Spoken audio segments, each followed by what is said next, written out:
Hi friends, in this video lecture I am going to explain about supermesh analysis in DC circuits. At the end of this video lecture, you can get clear idea about the steps to be followed for supermesh analysis. Also you can get result easily for the given problem. If you have any clarification regarding this video lecture, kindly contact to my mail id sivasankarnalusamy@gmail.com. First of all, we have to know what is supermesh. A supermesh occurs when a current source is contained between two essential meshes. Or essential loops. Look at the circuit diagram. It consists of two loops. One is A, B, E, F, A. Another one is B, C, D, E, B. And one current source is connected between two loops. As the circuit consists of current source between two loops, it is called supermesh. The circuit is first treated as if the current source is not there. This leads to one equation that incorporates two mesh currents. This step is followed for solving supermesh analysis.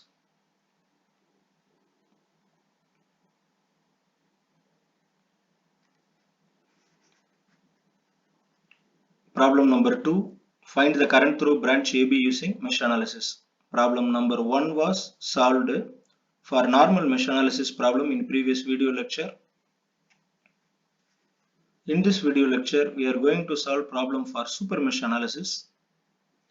This is a given circuit diagram. The circuit diagram consists of three closed loops, two voltage source and one current source. That current source is connected between two loops.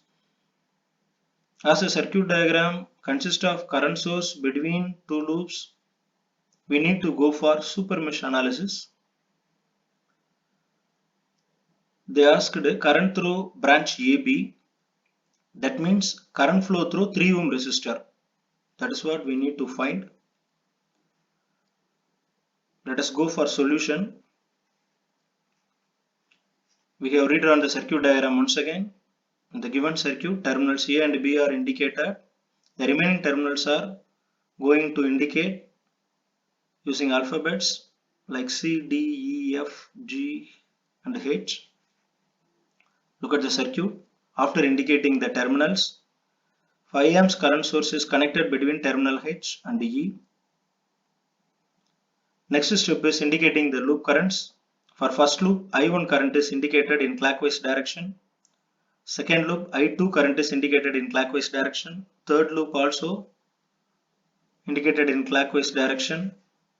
That is I3 current. All the loop currents are indicated in clockwise direction. And the third step is indicating the polarities to resistors. As we discussed earlier in the previous lecture, the entering end of the loop current to the resistor provided with the positive polarity and the leaving end is provided with a negative polarity. According to that, the left hand side of 5 ohm resistor is provided with the positive polarity because it is the entering end of loop current 1, whereas the right hand side of the 5 ohm resistor provided with the negative polarity because it is the leaving end of the loop current I1. Similarly, for 2 ohm resistor, the entering end provided with the positive polarity, that is entering end of I2 current, I2 loop current, and then leaving end of I2 loop current provided with the negative polarity. So this rule is followed for all the resistors. As branch H2E consists of a current source, before applying Kirchhoff's voltage law, analyze the branch H2E separately. Look at the circuit diagram. The direction of 5 amps current source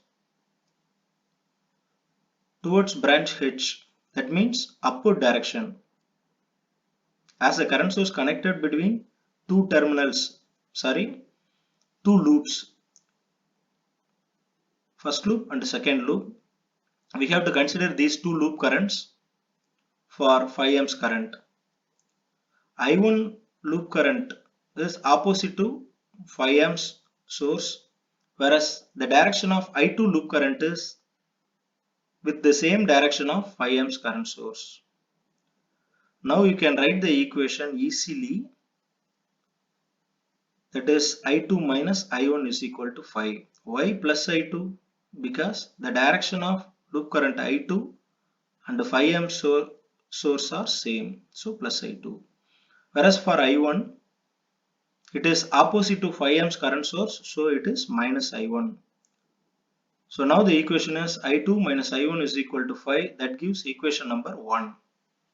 Now apply Kirchhoff's voltage law to other loops without considering the current source. We are not going to consider the current source. We have redrawn the circuit diagram once again without considering the current source. We have not considered.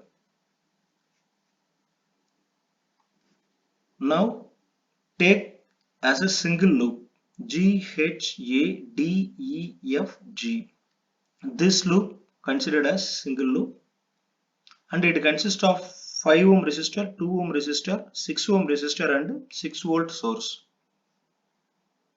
Now write the Kirchhoff's voltage rule. According to KVL, the algebraic sum of potential drop across circuit elements is equal to the algebraic sum of potential rise in a closed circuit. Here, the voltage drop across 5 ohm resistor, 2 ohm resistor and 6 ohm resistor should be known, and then it should be added with the 60 volt source, which will be equal to 0. So first voltage drop across 5 ohm resistor, that is minus 5 I1. Why we have taken minus? Because the leaving end of loop current I1 is provided with a negative polarity. So the voltage drop across 5 ohm resistor is minus 5 I1. Then the voltage drop across 2 ohm resistor minus 2 I2. Then the voltage drop across 6 ohm resistor minus 6 of I2 minus I3.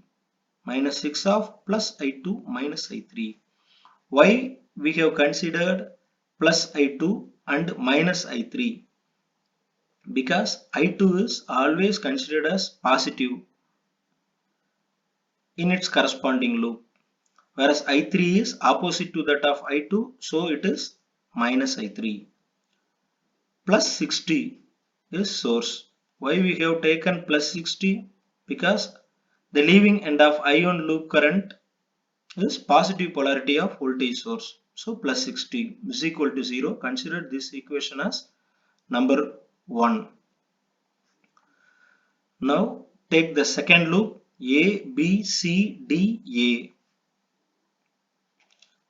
This loop consists of 3 ohm resistor, 50 volt source and 6 ohm resistor. The voltage drop across 3 ohm resistor is minus 3 I3 and then minus 50.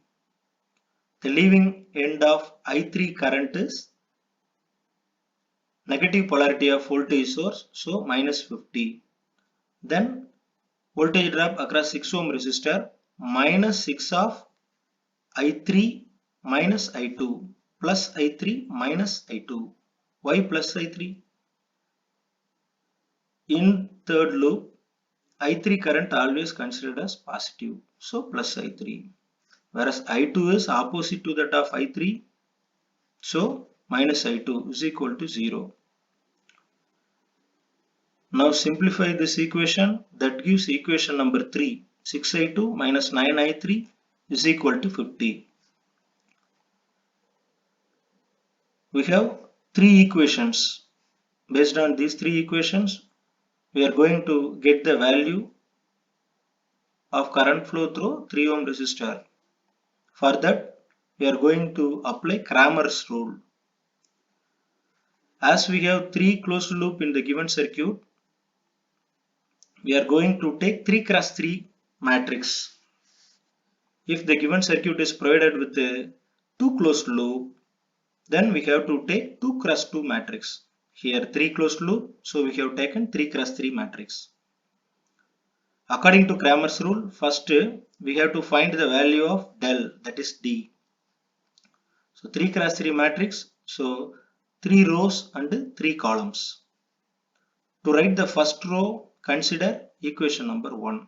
In equation number 1, minus I1 plus I2. So minus I1, so minus 1, plus I2 plus 1. There is no value for I3, so it is equal to 0. Then the second row taken from second equation. Here minus 5 I1. Near I1, minus 5 is the constant, so we have written here. Then minus 8. Minus 8 I2, so minus 8.